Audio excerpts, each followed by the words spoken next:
Seja muito bem-vindo ao canal Mesa de Debates. Me chamo Guilherme e vamos começar mais a entrevista do dia. E quem acompanha o canal sabe que o canal está, discutindo a questão da reabertura das escolas em plena pandemia.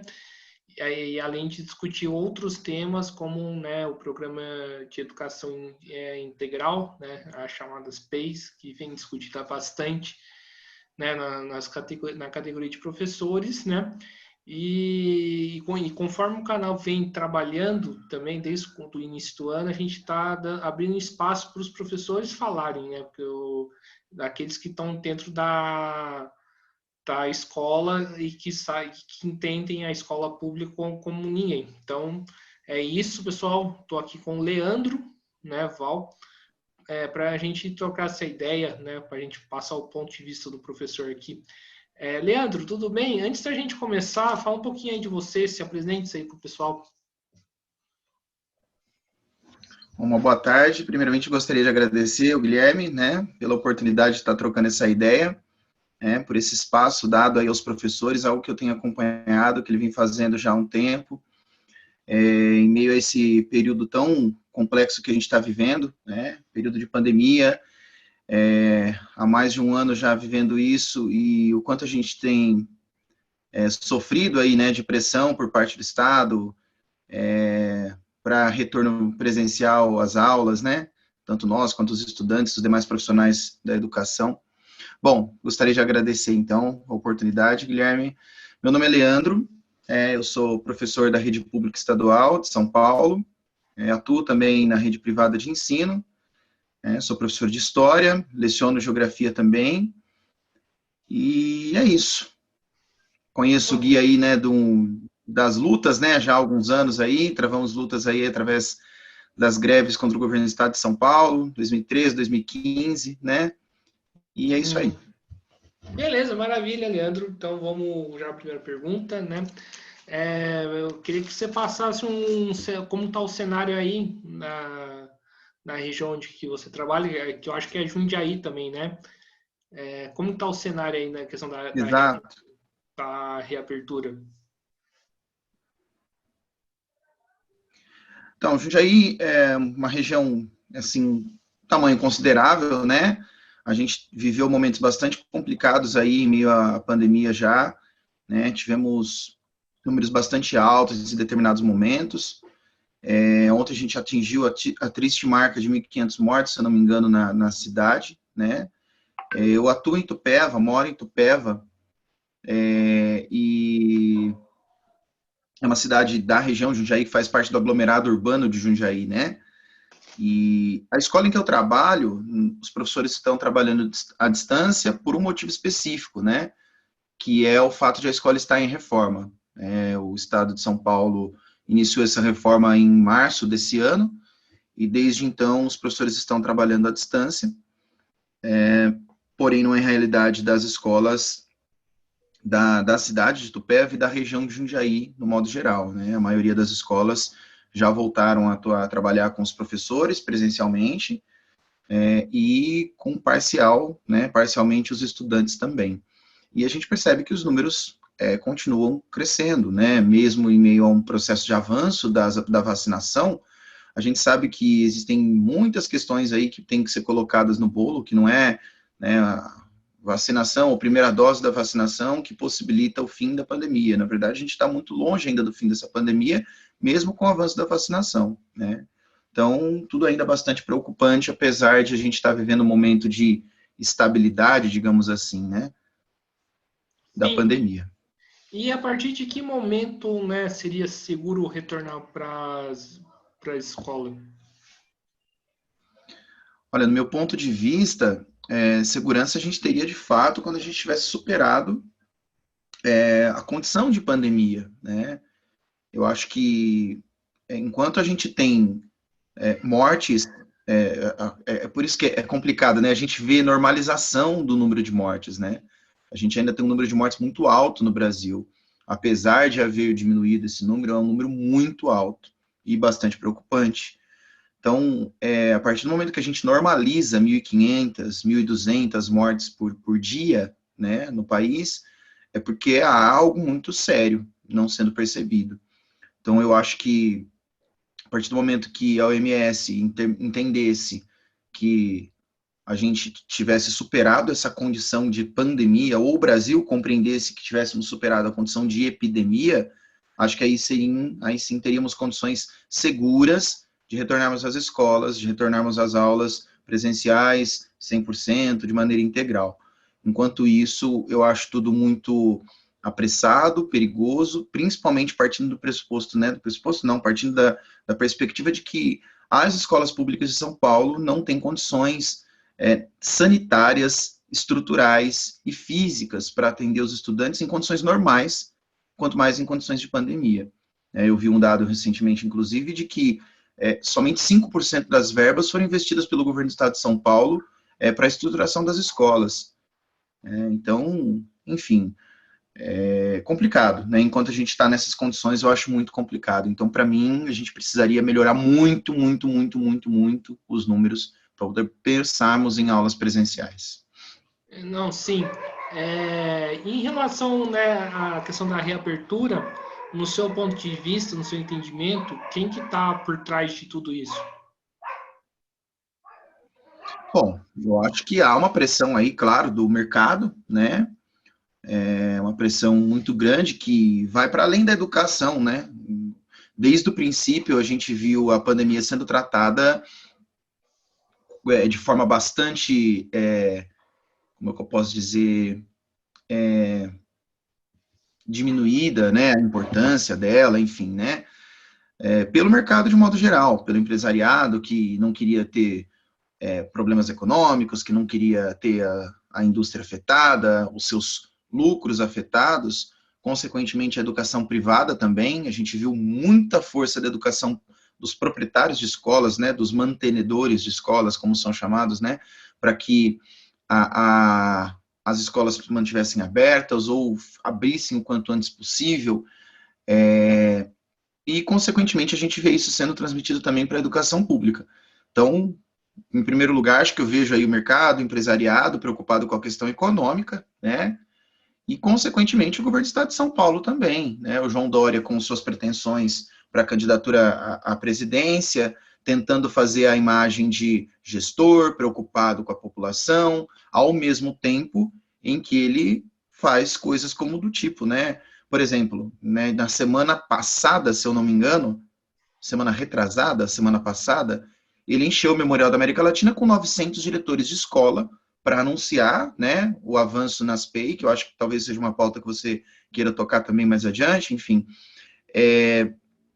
para ampliação considerável das PEIs, e 2, 3 dias depois ele foi diagnosticado por reinfecção por Covid, né? Então, a contradição do governo João Dória é gigantesca em meio a tudo isso, ao mesmo tempo que tenta demonstrar, passar essa impressão de gestor preocupado com a saúde e tal, faz essa pressão bizarra, né, para um retorno inseguro do funcionamento normal das escolas. E do que você vem acompanhando, como que está o sentimento dos professores em relação a isso? Bom, eu tenho visto professores bastante angustiados, né, Gui? Principalmente os professores que perderam parentes, perderam entes queridos, né, perderam colegas, né? A gente perdeu muitos colegas em meio a essa pandemia já. Eu perdi pais de alunos, né? Perdi colegas de trabalho, companheiros de trabalho. Então, todos os professores com quem eu converso ainda sentem, né, muito receio e com razão, né? Pelo fato de a gente estar em meio a uma pandemia, pelo fato de a gente ter perdido muitos entes queridos e pelo fato de a pandemia nunca ter sido tratada de maneira séria no nosso país, né? Não à toa nós estamos nos números que estamos, não à toa somos o segundo maior país com número de mortes no mundo, né? E perigando aí se tornar o primeiro. Então, é um sentimento de bastante angústia, de bastante inquietude, enfim, né? De não entender sentido correto, né, nessa possibilidade de retorno. Sim, e eu vejo muitas pessoas, né, que estão de fora da educação falando que os professores não querem, né, ir trabalhar né, que vão para a praia, vão para o bar, vão para a balada, só volta falando que vai para o fluxo, para a balada clandestina, e não querem voltar a trabalhar. O que você comenta desse tipo de comentário, Leandro? Guilherme? Oi, estou escutando. Congelou aí para você. Pronto. Torceu toda a fala aqui, eu não consegui te ouvir. Eu parei ali no começo com você falando que a gente ouve falar que os Não, professores não querem trabalhar. a gente escuta falar que os professores não querem trabalhar na pandemia, né? Escuto que eu li um texto de um infeliz da Jovem Pan falando que o professor tem que, né, ser herói nesse momento e ir tá cara a tapa e trabalhar. E porque tem gente que vai para balada, tem gente que vai para praia, tem gente que vai para um monte de lugar e não vai trabalhar. O que você comenta desse tipo de comentário, Leandro? Bom, primeiramente é que a vida não é uma história em quadrinhos, né? Seria maravilhoso se em alguns aspectos a vida fosse um HQ, mas não é. Então, o professor não tem que ser herói, né? Nós somos trabalhadores, assim como várias outras categorias, e desempenhamos nosso papel da melhor maneira possível, em qualquer circunstância.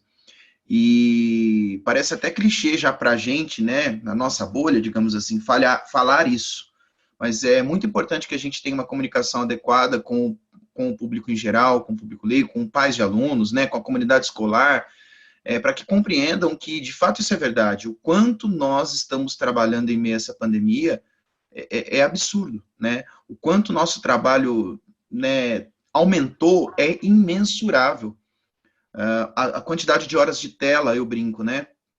A quantidade de horas de tela que a gente tem diária em função do trabalho é gigantesca, né? Quantas e quantas horas eu não passo com o celular na mão por dia, atendendo os meus alunos que não conseguem acessar o centro de mídias, ou que não conseguem acessar as aulas dos seus professores pelo Meet, ou que não conseguem fazer as suas atividades pelo Google Classroom, até porque o governo do estado de São Paulo complica demais esses acessos, né? Você tem que fazer login em vários lugares diferentes, com várias senhas diferentes, com vários, enfim, logins diferentes em ferramentas e mecanismos diferentes para você poder estudar. E a gente sabe que isso é muito difícil. Ah, mas os estudantes estão acostumados a lidar com a internet? Sim, estão acostumados, mas com mecanismos que facilitam o acesso. O governo de São Paulo parece que prejudica, piora, né? Parece que faz de propósito, né? O acesso é extremamente dificultado para que eles consigam acessar as ferramentas de estudo. Então, eu acho que é uma falta de empatia muito grande quando uma pessoa, no mínimo, né, para dizer aí, para ser aí camarada ainda, né, é uma falta de empatia muito grande com o professor dizer que os professores não estão trabalhando. Porque quem está próximo de um professor, quem vive com o professor, quem é professor, quem tem um colega professor, sabe o quanto o nosso trabalho, assim, não dá nem para dizer triplicou, quadruplicou, porque assim, não dá nem para mensurar o quanto as nossas horas de trabalho aumentaram, né? E claro, sem aumento de salário há 8 anos, 9 anos, já eu não sei nem contabilizar quantos anos a nossa categoria não tem aumento de salário na rede pública, né? Então, é um engano muito grande pensar que os professores não estão trabalhando. Estão trabalhando e muito, né, se diversificando, tentando criar novas formas de passar o conteúdo para os estudantes, mesmo sabendo que essa forma de ensino ela é precária, ela é prejudicada, essa modalidade virtual, né, essas tentativas de enfeitar, né, a ideia de educação híbrida, né, que né, o conceito de educação híbrida não tem nada a ver com o que a gente está vivendo agora, enfim, eu diria isso, né, que é um ledo engano, é no mínimo uma falta de empatia gigantesca com a nossa categoria que tem trabalhado muito, muito, muito mais. Sim, em relação à questão do ensino virtual, né, que é meio curioso, né, eu sempre falo isso nas entrevistas, que ao mesmo tempo, né, a gente sempre se colocou contra, né, esse tipo de modalidade de ensino, né, os EADs da vida, o ensino virtual. Ao mesmo tempo, a gente está brigando, né, para que nesse momento de pandemia a gente, né, tenha aula remota por conta dos riscos, né, da Covid. Mas só que a gente tem um problema aí também, Leandro, né, que a gente não pode negar, conforme você falou, é o déficit de aprendizado que é inegável, né? Como lidar com esses problemas? Porque o pai do aluno, né, principalmente o trabalhador que é pai do aluno, deve estar preocupado com se o aluno aprendeu ou deixou de aprender, né? E a gente precisa dar uma resposta a isso também. Como fazer? Isso na verdade, é um ponto bem delicado, né, Guilherme? Uma coisa que, assim, eu dizia bastante isso no decorrer do ano passado, né, principalmente no momento que a gente ainda não sabia, não tinha noção, né, de quanto tempo duraria essa pandemia, né? Eu, particularmente, no primeiro momento, acreditava que isso durasse meses, depois eu percebi que isso duraria o ano, enfim. E quando chegou no final do ano passado, eu coloquei para mim mesmo que não ia criar expectativas, porque a gente via muito assim, mas daqui a pouco vira o ano e as coisas vão mudar, o ano que vem vai ser diferente, e a gente, né, tá vendo como que está sendo esse ano, né, a realidade é pouco diferente, pelo contrário, nos primeiros meses desse ano a gente assistiu um morticínio no país, né, um aumento vigoroso das mortes e do contágio no nosso país, e principalmente por parte da não ação, né, da incompetência do governo federal e dos demais governos de estado também em lidar com essa questão.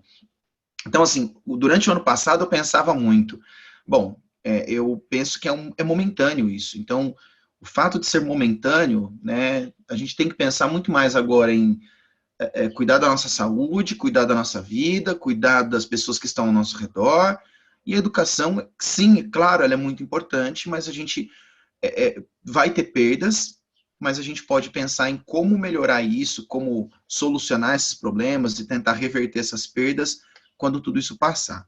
Só que conforme a gente vai vendo que as coisas não passam, e por inúmeros motivos, né, realmente é necessário a gente ter uma atenção específica, né, com a preocupação desses pais, né.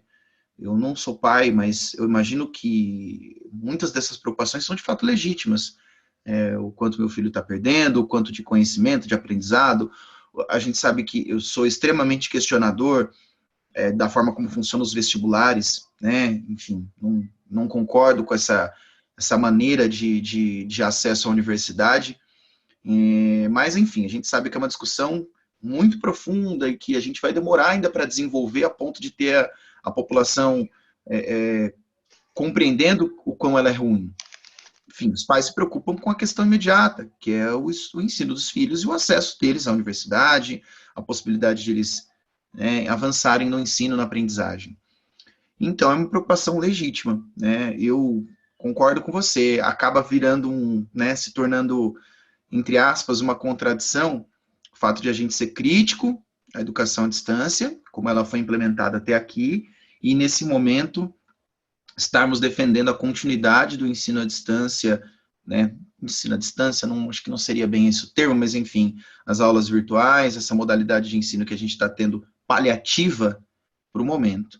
Mas eu acho que é isso, né? Ainda assim, eu acho que o final, né, o fim do túnel aí seria pensarmos que a gente tem que fazer o máximo possível para suprir o que alcançarmos da aprendizagem dos estudantes. A gente sabe que falta muito. A gente não pode achar que isso daqui é o fim. Não, beleza, então vai ser tudo virtual, vai ser tudo à distância para sempre, e tá tudo bem, tá tudo tranquilo. Não, não. Isso é um método paliativo, muito precário, por sinal. Mas, para que nós possamos ter a saúde dos estudantes, dos seus entes queridos, dos profissionais da saúde, no momento, essa é a melhor não, mas enfim, é a maneira que nós temos de seguir, mas sempre pensando que é um paliativo e que quando as coisas voltarem ao normal, né, quando a educação voltar a ser presencial, a gente vai ter muito trabalho pela frente para poder suprir essas dificuldades, essas defasagens que ficaram, né, que vão ficar, que é inevitável que fique. E como que os pais estão reagindo a tudo isso, né, na prática? Olha, que depende muito dos pais, né? A gente vê pais extremamente compreensíveis, totalmente, tanto na educação privada, né, quanto na educação pública. Eu lido com pais bastante compreensíveis com a realidade, inclusive depois do anúncio do governo do estado de São Paulo do retorno às aulas presenciais, eu tive contato com muitos pais que falaram que nesse momento não vão mandar seus filhos mesmo assim, né? Mesmo com receber os alunos, 100% dos alunos, caso você consiga manter 1 metro de distância, o que é bizarro, né? Enfim, para a questão sanitária, a gente sabe que isso não tem nada a ver. Enfim, mesmo com tudo isso, existem muitos pais que dizem que não mandarão seus filhos ainda nesse momento para a escola, ao mesmo tempo que a gente tem pais bastante incompreensíveis, né, muito preocupados com a questão, né, claro, eu falo, muita dessa preocupação é legítima, né, perda do conteúdo, defasagem de aprendizado, a dificuldade para prestar vestibular, para prestar o Enem, mas também muito tem a ver com a maneira como a sociedade, infelizmente, aprendeu a lidar com a escola, aprendeu a enxergar a escola, né, infelizmente muito mais como um depósito de crianças e adolescentes do que um local de aprendizagem, um local de convivência, né? Então, a gente tem aí os dois lados da moeda, né? Eu lido com pais bastante atentos com a questão sanitária, ao mesmo tempo que eu lido bastante com pais que querem que as aulas voltem a qualquer momento, imediatamente, sob qualquer aspecto, sob qualquer circunstância, independente de qualquer circunstância. Você tocou num ponto interessante, né, que é essa questão da escola como depósito de criança. No seu entendimento, por que isso acontece? Por que tem essa compreensão errada da escola? Acho que tem muito a ver com o mundo do trabalho, né, Gui? Que tem criado aí tentáculos cada vez maiores, né? A uberização do trabalho, a exigência de que os profissionais se dediquem cada vez mais, cada dia mais horas do seu dia de trabalho. Enfim, né, a visão, né, equivocada de empreendedorismo, de forçar as pessoas para o empreendedorismo. Enfim, então eu acho que tem muito a ver com isso, né? Muitos pais, horas a fio presos ao trabalho, com grande dificuldade de conseguir cumprir o seu papel cidadão, de pais, né? E muitas vezes exigindo que, sem perceber, claro, isso é uma questão, né? Como é que eu posso dizer? Uma reação em cadeia, né? E, consequentemente, muitos deles, inconscientemente, acabam cobrando que a escola exerça um papel muito além do que deveria ser o papel dela. Então, eu vejo muito disso, né? Não sei se tem mais aspectos, mas eu enxergo esse com bastante presença. Sim, outro elemento que a gente tem que discutir, né, que agora, né, educação virou ensino, atividade essencial. A gente está na educação pública, eu estava, você está, a gente sabe que a última coisa que a educação para os governos, né, é essencial, né? Por que agora, né, deu na telha de transformar a educação em atividade essencial? Então, esse termo, né, ele foi muito, muito, muito utilizado, né, atividade essencial, tanto que virou né, uma coisa ridícula, né, de discutir-se o que é atividade essencial, o que não é, e a gente foi percebendo que ao longo do tempo, tudo foi sendo colocado lá dentro, né, da caixinha da atividade essencial, tudo que fosse possível ser colocado, era colocado. Então, a gente viu aí os lojistas insistindo para que lojas abertas fossem atividade essencial, enfim, várias coisas que nunca foram tratadas como essenciais fossem colocadas dentro da caixinha de atividade essencial, para que, enfim, né, a economia não parasse, como dizia o inominável do nosso presidente, né? Bom, a educação, ela é, por si só, no meu ponto de vista, uma atividade essencial. Porém, como você muito bem colocou, os governos nunca a trataram como atividade essencial. Ela só passou a ser vista como atividade essencial a partir do momento em que houve a pressão do mercado, houve a pressão dos mantenedores de escolas privadas, né, e, consequentemente, a pressão veio para os pais, que passaram a cobrar o Estado também para o funcionamento das escolas, mesmo em meio a esse momento da pandemia que a gente viveu aí, né, números horrorosos. Então, é uma questão muito conveniente, né? Quando é conveniente tratar a educação como essencial, ela é tratada. porém, em todo o seu contexto, ela nunca foi tratada dessa maneira. Então, na verdade, isso para mim serve ainda mais para despir, né, o governo tucano em São Paulo, quanto outros governos aí, Brasil afora, de quanto é conveniente essa questão, de quanto, na verdade, a educação para eles é algo, enfim, né, pouquíssimo importante. A gente olha números de verbas dedicadas à educação, a gente olha como o governo trata os profissionais da educação, os professores, como o governo trata a estrutura física das escolas no decorrer das décadas, e aí, de repente, como num passe de mágica, em meio à pandemia, as escolas precisam funcionar porque elas são atividade essencial. Então, na verdade, isso serve para despir ainda mais, para desmascarar ainda mais o quanto o governo de São Paulo e os demais governos pouco se preocupam de fato com a educação e com os profissionais, né, dessa categoria, querendo expô-los à morte, né, tanto os profissionais de educação quanto os próprios estudantes, expô-los à morte em meio à situação que a gente vive. Dá para notar aí um certo negacionismo, né, do Dória, né, que existiu, né, toda essa disputa, né, do Dória contra o Bolsonaro, o Dória falando que ele é defensor da ciência, né, só que ao mesmo tempo, né, reabre as escolas em plena pandemia. Então dá para notar um certo negacionismo do Dória nesse sentido? E como dá? A gente percebe o quanto o discurso do Dória é contraditório a partir do momento em que ele, desde o princípio, forçava a barra o quanto fosse possível, né? Se a gente conseguiu manter, pelo menos parcialmente, as escolas fechadas até esse momento, foi por muita mobilização, muita luta, né? A gente precisa, né, ter isso bem claro, porque desde o começo o governo de São Paulo sempre forçou a barra para que as escolas estivessem abertas, para que o máximo de gente possível estivesse nas escolas. Então, esse discurso de defesa da ciência, esse discurso de se opor ao Bolsonaro, de se colocar como antagonista do Bolsonaro, não cola para gente para quem presta atenção de fato no que é o governo do Estado de São Paulo, né? Meses depois de estar abraçado com o Bolsonaro, né, de estar fechado com o Bolsonaro, o Dória passou a se colocar aí como um antagonista, principalmente a partir do momento que ele começou a sonhar com a candidatura à presidência. E isso ficou muito escancarado no decorrer da pandemia. Alguém que diz defender a ciência não força a barra da maneira como ele e o secretário da Educação forçaram para que as escolas funcionassem em meio ao período em que a gente teve maiores números de contágio e de mortes no nosso país devido à Covid.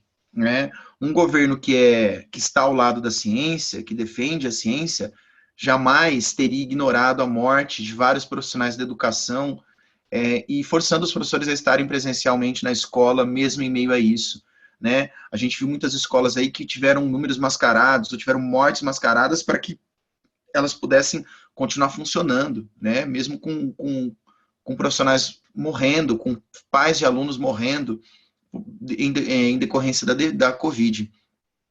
Então, é claro o quanto é um governo, de fato, negacionista enquanto prega, né, ciência, defesa da ciência. Na verdade, é mais...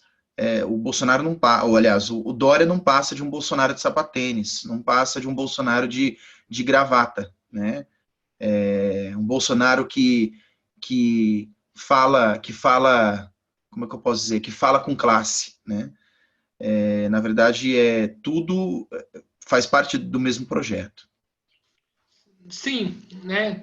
E já que a gente citou no nome do Inominável, conforme você falou aqui, a gente pode também colocar, né, que devido a esse atraso absurdo em relação, né, às vacinas, o Bolsonaro também é responsável, né, pelo esse caos todo que está na educação, né, pelo próprio ensino à distância ainda acontecer?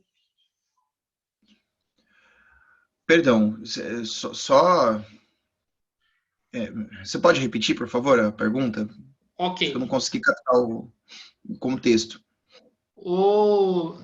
A gente está fazendo aqui críticas ao governo, né, do Dória, mas a gente também poderia Uhum. colocar essa responsabilidade também no no governo federal pelo atraso das vacinas e que isso é o principal motivo que não permite ainda um retorno seguro às escolas? Perdão, agora compreendi, tá certo, Gui. Com certeza, né? Eu acho que o governo Bolsonaro é responsável direto por tudo que nós estamos vivendo. Eu sei que parece clichê ser mais um a dizer que nós temos um governo genocida, né? Mas é algo que precisa ser dito.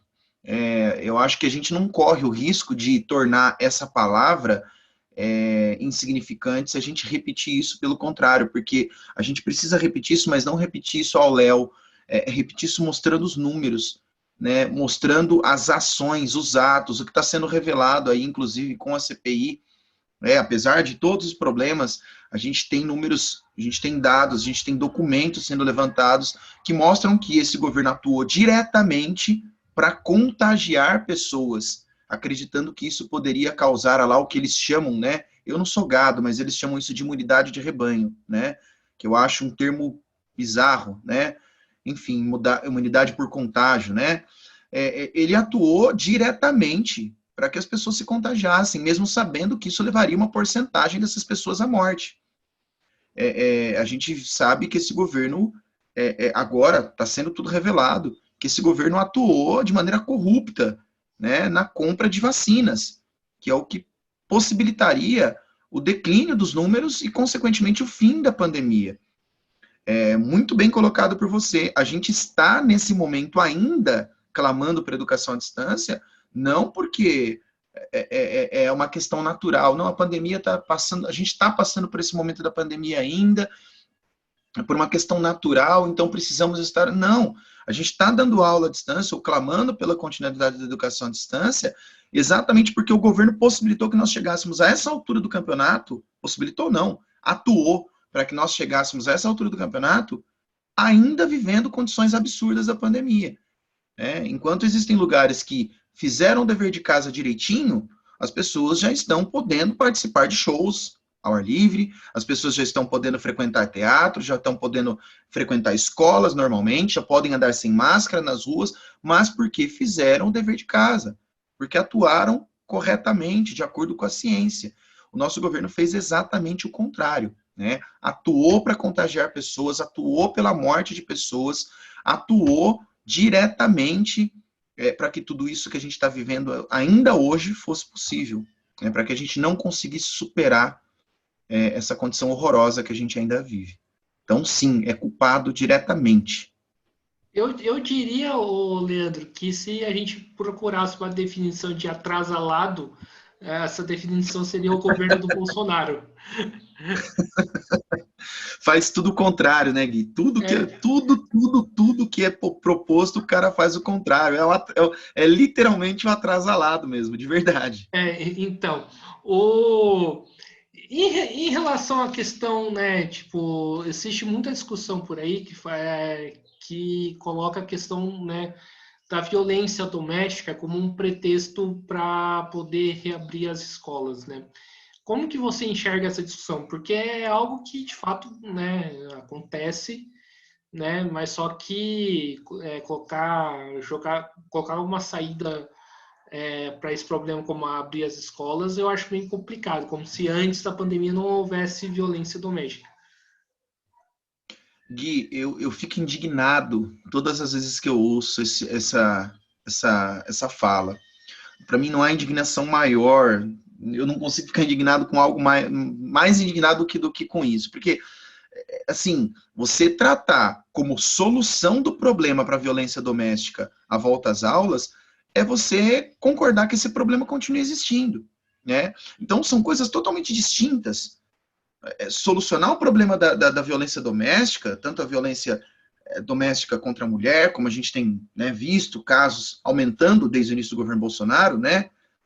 Pode parecer que, mas você está querendo associar, enfim, né? É só analisar o histórico de falas, de comportamento do presidente e a gente consegue fazer a relação, né? Então, esse é um problema, né? A violência contra a mulher, a violência contra as crianças, a violência doméstica como um todo, né? E um outro problema é as aulas presenciais ou à distância nas escolas em meio a uma pandemia. Então, assim, precisamos atuar de acordo com a ciência, de acordo com a saúde, de acordo com a questão sanitária, para que a gente volte a ter aulas presenciais. E a gente precisa ter uma ação muito contundente, né, que a gente fez exatamente o contrário, né, para que a gente consiga diminuir os números da violência doméstica. A gente tem uma sociedade extremamente machista, uma sociedade extremamente patriarcal, uma sociedade extremamente violenta, né? E a gente precisa lidar com esse problema específico, de maneira específica. Isso nada tem a ver com o contexto da educação, né? Encher as escolas de estudantes em meio a uma pandemia não vai fazer com que a violência, o problema da violência doméstica deixe de existir, porque ele vai estar pairando no ar. Toda vez que um violentador tiver oportunidade, ele vai cometer violência. Então você precisa tratar esse problema de maneira específica, né? Totalmente distinto do problema da educação em meio à pandemia. Sim, e é correto então afirmar que a educação, que a contradição entre a educação pública e a educação privada aumentou nesse período? Olha, Gui, por atuar nas duas redes, eu posso dizer com clareza para você que sim. A gente vê o abismo que existia entre a educação pública e a educação privada aumentando ainda mais, infelizmente, né?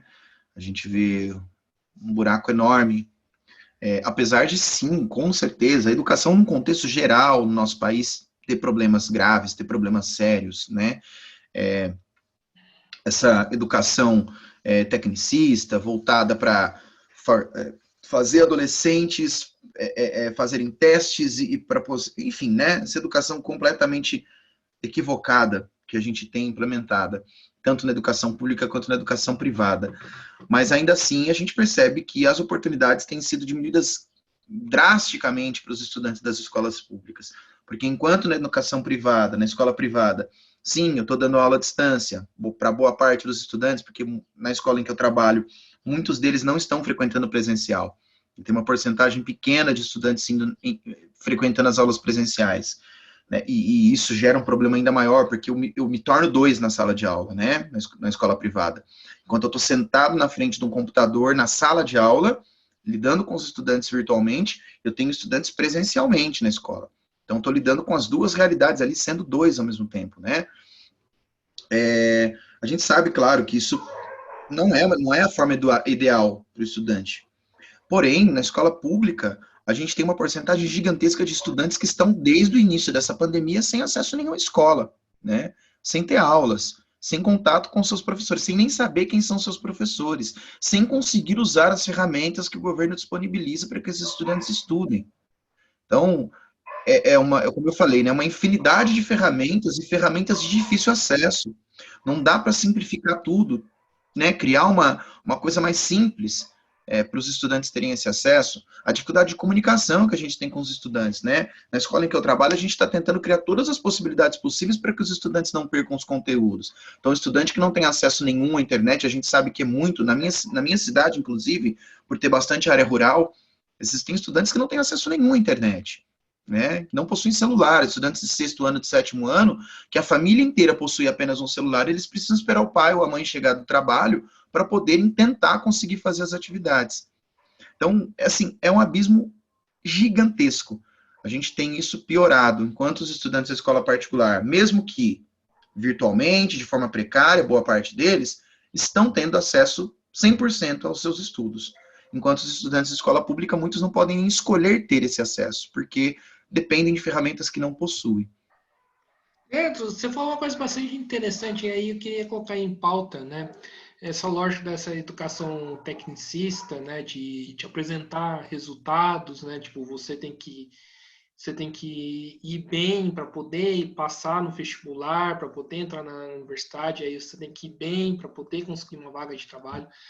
Você acha que, assim, eu defendo, e eu sei que você também, que é uma educação crítica perante, né, todas as mazelas, né, da sociedade. Por isso que eu estava e por isso que você está na educação, né, para tentar passar uma outra visão de educação, né, para os jovens, né. Você acredita que esse modelo de educação, né, tecnicista, de apresentar resultados, isso precisa ser questionado? Porque, assim, independente, o que a pandemia mostrou, que independente da pandemia, né, os vestibulares aconteceram, né, as provas do Enem aconteceram né, e a vida seguiu, apesar, né, do caos todo, né? Como que você enxerga isso? Sim, com certeza precisa ser questionado, Gui. Eu acho que, assim, é um debate profundo que a gente precisa fazer com a sociedade, né? Mas eu acho que isso que a gente está vivendo serve para a gente poder ter possibilidade de ampliar esse debate, né? Porque não é algo simples, né? É algo que necessita de compreensão do contexto geral. Mas sim, eu acho que aumenta as possibilidades, o que a gente está vendo aumenta as possibilidades para que a gente questione esse modelo tecnicista, esse modelo de resultados, né? Porque a gente sabe que isso está fadado ao fracasso, forma uma sociedade que, enfim, forma, principalmente no ensino público, né?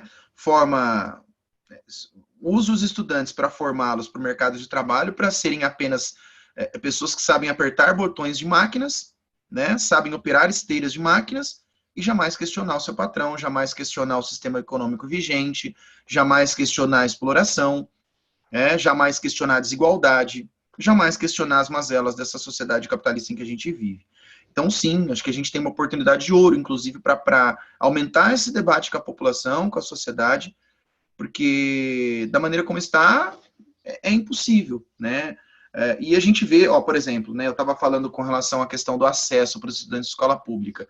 A gente viu um projeto interessante sendo aprovado no Congresso recentemente, que forçaria o acesso à internet para os estudantes de escola pública de modo geral. E a gente viu o governo federal vetando, realmente o atrasalado, como você diz, né?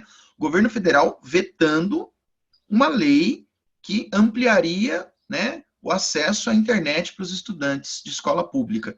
E mesmo vetando e ele sendo derrotado no Congresso novamente, ele foi procurar justiça para conseguir implementar o veto que ele queria dar, né?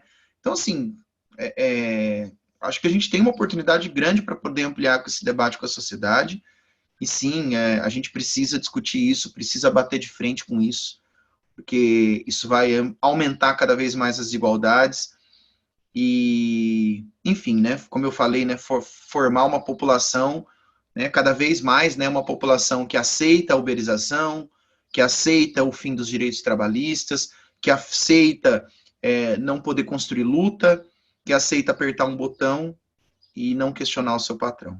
É impressionante, porque, assim, agora eu vou falar um pouco, o que eu tive de aluno, que, assim, brilhante e que não se encaixou, né, nesse modelo de educação, assim, não está escrito, ou que começou a se encontrar agora, não está escrito, e eram pessoas, assim, são, né, pessoas brilhantes, assim. E, o Leandro, né? E do que você tem acompanhado? Os estudantes estão respeitando, que estão nas escolas, estão respeitando as regras de distanciamento, o uso de máscara? Olha, então, na escola pública, eu tive, durante pouquíssimo tempo, aulas presenciais com estudantes, né? Mas no período em que eu estive com eles presencialmente na escola, sim, né?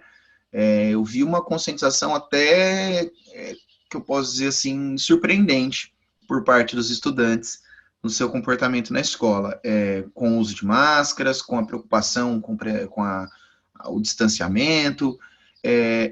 Durante o ano passado, né, eu acompanho bastante os meus estudantes pelas redes sociais, né, e eu vi até com uma certa preocupação, porque boa parte dos estudantes continuaram a sua rotina, e a gente entende a dificuldade de eles compreenderem as coisas do momento ainda, né, inicial da pandemia lá, enfim, de sair com os amigos, de frequentar balada, né? Aqui na minha região, não sei se isso é geral, mas aqui na minha região tem muita tabacaria, né?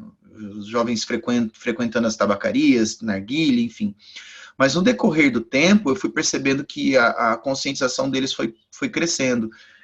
Enfim, né, eu tive muitos estudantes, como eu falei, que perderam entes queridos, que perderam amigos, que perderam professores, e isso foi fazendo com que eles ganhassem conscientização com o passar do tempo. Então, me surpreendeu, né, o período curto que eu tive dos estudantes presencialmente na escola, sempre bastante preocupados com as questões sanitárias. E na escola privada também, né, eu não tive dificuldades, não, com essa questão, pelo menos até agora. Sim, outra coisa que você falou, a questão dos testes, né? O governo, então, né, tá acontecendo mais ou menos que eu venho recebendo de denúncia aqui, né, do Sindicato dos Servidores Públicos Municipais de São José, de esconder dados de infectados, né? Como que tá isso aí no estado? O governo está fazendo a mesma coisa? E a questão de testes? Primeiramente que não tem teste, né? É uma coisa bizarra, né, Gui? A gente viu a maioria dos países sérios do mundo se organizando desde o princípio da pandemia para que fizesse uma testagem em massa da população para você conseguir rastrear o vírus e, consequentemente, evitar um número grande de contágios. E com o negacionismo do Brasil, desde o princípio a gente não teve testagem em massa. A gente tem um governo federal que deixou estragar milhões de testes num galpão de aeroporto. Né? Então, a gente não tem teste, não tem testagem nas escolas, pelo menos nas escolas, na escola que eu trabalho, nas escolas de colegas, de companheiros de trabalho meu, eu desconheço, né, testagem. E isso prossegue, persiste até o momento, né, mas a gente vê muitas vezes, por exemplo, né, um professor testou positivo, ou um estudante testou positivo, pelas regras sanitárias, o que deveria acontecer? O professor e todos os que tiveram contato com o professor naqueles dias, naqueles últimos dias antes da testagem, deveriam estar afastados, né? Ou, dependendo das circunstâncias, a escola deveria ser fechada. E muitas vezes a gente viu isso não ocorrendo, né? Então, um estudante testa positivo, mas os demais colegas dele continuam frequentando a escola, os professores também. Ou um professor testa positivo, os professores que tiveram contato com ele continuam dentro da escola, só afasta o professor. E por aí vai, né? Eu vi bastante relatos disso aqui na região. Sim, e como que a POSP está lidando com esse problema todo?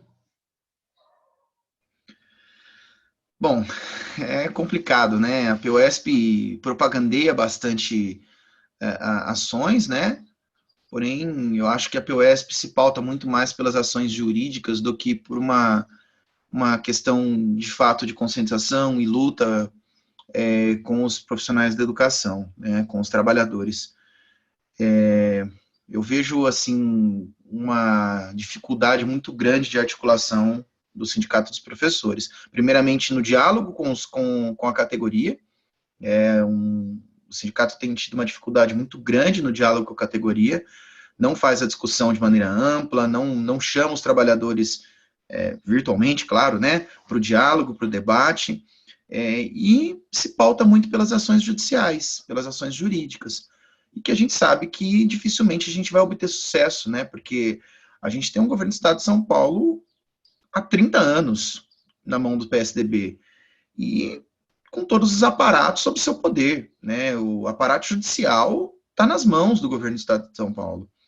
Então, achar que a gente vai conseguir chegar a algum lugar somente por ações jurídicas, judiciais, eu considero um grande equívoco. Né? Tanto que a gente venceu várias ações que foram simplesmente ignoradas pelo governo do Estado de São Paulo. A gente tem um aumento de salário vencido em todas as instâncias que foi simplesmente ignorado pelo Estado de São Paulo até agora. A gente teve aí uma vitória judicial, né, conquistada pela POSP, comemorada pela POSP, que permitia os professores trabalharem à distância, mesmo com as aulas presenciais, e que foi atropelada pelo governo do Estado de São Paulo, foi atropelada por muitas diretorias de escola, né, com assédio moral, enfim. Então, eu acho que o sindicato se equivoca muito em acreditar que é possível vencer a luta somente por ações jurídicas, judiciais, né, em meio a um governo, dentro de um governo que está há 30 anos e que tem o judiciário na mão. Sim, e como está a questão do assédio moral aí nas escolas? Olha, aqui na região, é o que eu falei para você, né? Eu tenho ouvido mais falar sobre essa questão de os professores, essa questão do contágio, né? Então, o professor se contagia, testa positivo, e às vezes, por uma pressão que vem de cima, as escolas tentarem evitar que os colegas ou que alunos que tiveram contato fiquem em casa. Então, é mais coisas nesse sentido que eu tenho visto, assim, sabe? Não com tanta intensidade, mas eu ouço relatos assim, ouvi, principalmente durante o período de aumento da pandemia ali, quando a gente teve o que foi chamado de segunda onda ali, né? No princípio dessa chamada segunda onda, eu ouvi bastante relatos nesse sentido. Então, é isso. Acho que a gente tem tido uma quantidade considerável aí, apesar de não ser tão absurdo, mas a gente tem tido sim. E como anda a situação de outros trabalhadores, principalmente os trabalhadores terceirizados, a limpeza nas escolas? A minha escola, como eu falei, ela está passando por reforma, né? E mesmo ela passando por reforma, todos os profissionais que atuam na escola têm sido obrigados a frequentar a escola, mesmo, enfim, né? Com idade avançada, com, enfim, alguma comorbidade, e, assim, os funcionários têm frequentado as escolas, então profissionais de limpeza, profissionais da merenda, né, profissionais da alimentação escolar. Bom, a minha escola não está funcionando a cozinha está em reforma, não tem merenda, não tem estudante, consequentemente não tem merenda. A limpeza é quase que ineficiente, porque como a escola está em reforma, então limpa-se a escola, e segundos depois ela já está toda empoeirada, né? Mas mesmo assim, os profissionais estão cumprindo o seu horário na escola, mesmo sem ter refeição para fazer, mesmo sem uma limpeza que acaba sendo se limpa logo em seguida já está sujo novamente, né? Esses profissionais têm frequentado a escola normalmente. E agora, virando um pouco a chave da discussão, entrar na questão das PEIs, né? Esse é um tema que é bastante discutido aí na categoria, né? E o que você opina, primeiramente, sobre esse tema? Eu acho que a questão das PEIs está bastante ligada a essa questão da educação tecnicista, né? Acho que a gente pode fazer um link, né, dessas escolas de período integral que estão sendo ampliadas de forma bastante grande aí pelo governo do estado de São Paulo nesse momento. A gente pode linkar essa questão da educação tecnicista. Porque, assim, eu acho que é uma coisa muito importante a gente dialogar com a população de forma bastante clara, sabe, Gui? Porque quando a gente fala de educação em período integral, né, escola que funciona em período integral, automaticamente a maioria das pessoas, né, dos pais de estudantes, enfim, da comunidade escolar, da sociedade, tende a acreditar que isso é positivo. Porque por muito tempo a gente cobrou por qualidade da educação e por, enfim, também, né, um aumento de tempo na escola, só que numa outra perspectiva, num contexto totalmente diferente do qual o governo do estado de São Paulo está forçando com a ampliação das PEIs.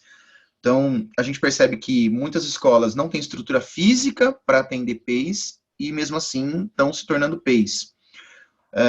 Na verdade, as escolas que já eram PEIs, né, muitas delas já não tinham estrutura física adequada. Porque qual é a proposta que a PEI apresenta para a comunidade, né, para a sociedade de modo geral? Bom, o estudante vai passar mais tempo dentro da escola, ele vai aprender mais, e ele não vai só estudar, porque ele vai fazer outras coisas além de estudar, então no período de contraturno ele vai ter isso, ele vai ter outras atividades, enfim, muitas escolas, né, a escola que eu trabalho, enfim, ela não cogita ou não se tornou PEI, né, mas a escola que eu trabalho, ela não tem quadra, para você ter uma ideia, ela não tem uma quadra poliesportiva, os estudantes fazem educação física no pátio da escola, né?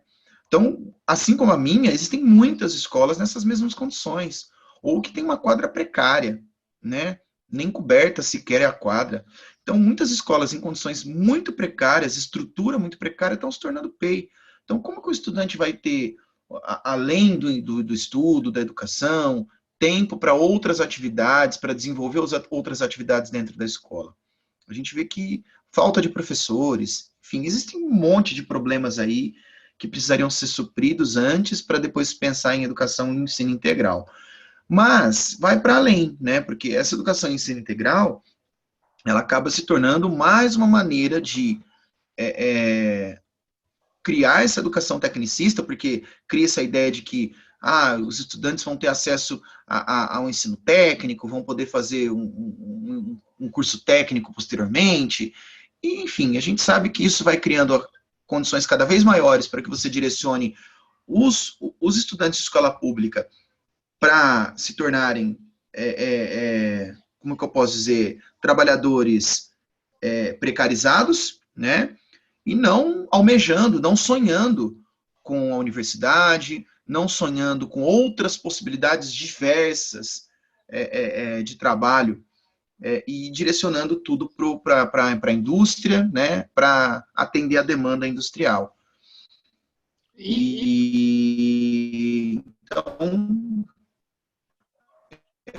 corrobora com essa questão tecnicista, e, além de tudo, uns impossibilitarem os estudantes que, infelizmente, né, têm que trabalhar e estudar ao mesmo tempo, não tenham essa possibilidade, né, porque os estudantes que estudam noturno, que muitas vezes trabalham, precisam trabalhar, vão ter isso dificultado com a ampliação das PEIs. Então, existem muitos problemas para serem tratados dentro dessa questão aí. Sim, e os pais, como em relação a esse assunto, como que estão, né, do que você tem de relato? Então, como acho que eu comentei contigo, né, a minha cidade não tem nenhuma escola, né, aliás, nenhuma escola da minha cidade, minha escola tem 5 escolas estaduais apenas, né, nenhuma escola da minha cidade foi cogitada para ser PEI, né, então a gente já sabia que a gente não teria nenhuma escola se tornando PEI nesse momento. Então, minha atenção com essa questão, eu reconheço, né, uma falha, não foi tão atenta quanto deveria estar sendo, até porque a minha região teve uma grande quantidade de escolas que se tornaram PEI, né, a região de Jundiaí. O que eu posso dizer para você é do que eu tenho um contato mais próximo, né, e do que eu vejo no modo geral. A maioria dos pais veem como algo positivo, mas principalmente pelo fato de não estarem informados adequadamente do que são as PEIs. Né? Então, muitos pais acreditam que os estudantes mais tempo na escola poderão aprender mais, poderão almejar um ensino técnico, poderão, enfim, né, poderá haver uma melhoria da qualidade da educação. Mas eu acho que aí é que se abre a janela, né, de oportunidade para a gente dialogar, fazer a discussão, fazer o debate com a sociedade, de o que significa esse mais tempo na escola e que condições essa escola tem para melhorar a qualidade da educação com os estudantes passando mais tempo lá dentro. Sim, agora voltando um pouco da questão da pandemia, né, ou a questão do EJA, né, que é uma questão que precisa ser discutida. A alegação daqueles que, né, que defendem o retorno das escolas é que a criança, que o jovem não se contamina, né, ou se contamina bem pouco, né, tipo, vai mandar a criança para a roleta russa. Mas só que a gente sabe que tem o EJA, né? O EJA, inclusive, tem, né, gente da nossa idade, um pouco mais velha, né, indo estudar. Como que tá essa situação do EJA, Leandro? Olha, a minha cidade, desde o início desse ano, né, o EJA todo o EJA da minha cidade foi direcionado para a minha escola. Na verdade, assim, ela não, olha como é precário o negócio, né, como é complexo. É uma cidade aí de 50, 60 mil habitantes, né, e o EJA antes ele era espalhado por duas escolas, se não me engano, da cidade, e eles direcionaram tudo para uma escola, que é a escola que eu trabalho, só que o EJA não funciona na escola que eu trabalho. Funciona no prédio de uma escola municipal, né, de uma escola de ensino fundamental 1, que fica no mesmo quarteirão da minha escola. Então, para eu poder atender o EJA da minha escola, eu preciso me direcionar para outra escola, né, para poder receber os estudantes, para poder, enfim, né, olha que coisa absurda, né. Mas, enfim, esse é um problema à parte que vai além da pandemia, né. Para a pandemia em específico, é isso, né, você leva o EJA também para a educação, para a escola. Aliás, olha só, pelo fato de o EJA não funcionar no prédio que eu trabalho, que é o prédio que está em reforma, o EJA está funcionando presencial, né, na minha escola, né, que é na outra escola, na verdade. E são, de fato, quem ainda tem um risco ainda maior, pela idade, muitos deles, né, que estão frequentando a escola. Então, a contradição é bizarra, absurda, né? Então, além de você expor crianças, adolescentes, você também expõe pessoas em idade mais avançada, pessoas que têm um risco maior com a pandemia, colocando eles presencialmente na escola.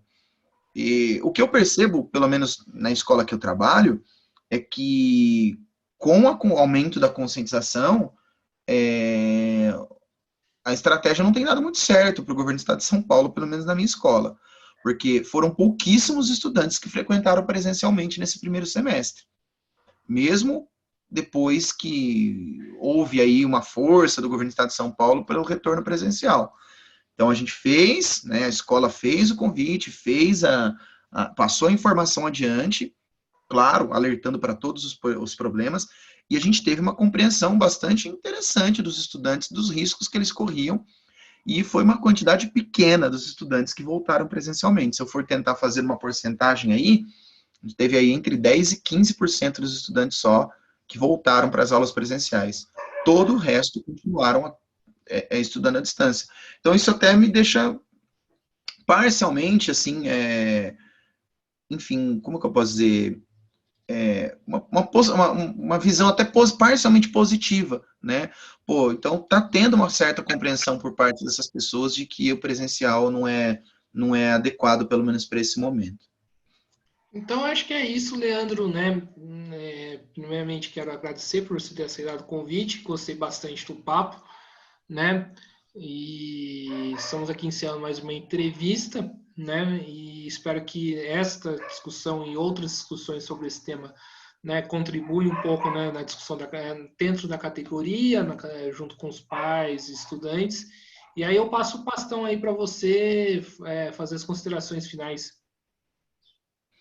Bom, mais uma vez, né, eu gostaria de agradecer a oportunidade e de poder fazer esse bate-papo com você. Gostei bastante também, né? Bate-papo aberto, né? Deixa a gente bastante à vontade. Espero que você continue com esse projeto aí, continue atuante aí da maneira como eu sempre te conheci. E, enfim, agradeço bastante a oportunidade, agradeço o espaço aí. E vamos juntos, né? Vamos continuar construindo essa luta contra o governo do estado de São Paulo, mas também contra o governo federal, para que a gente supere esse grande mal aí o quanto antes.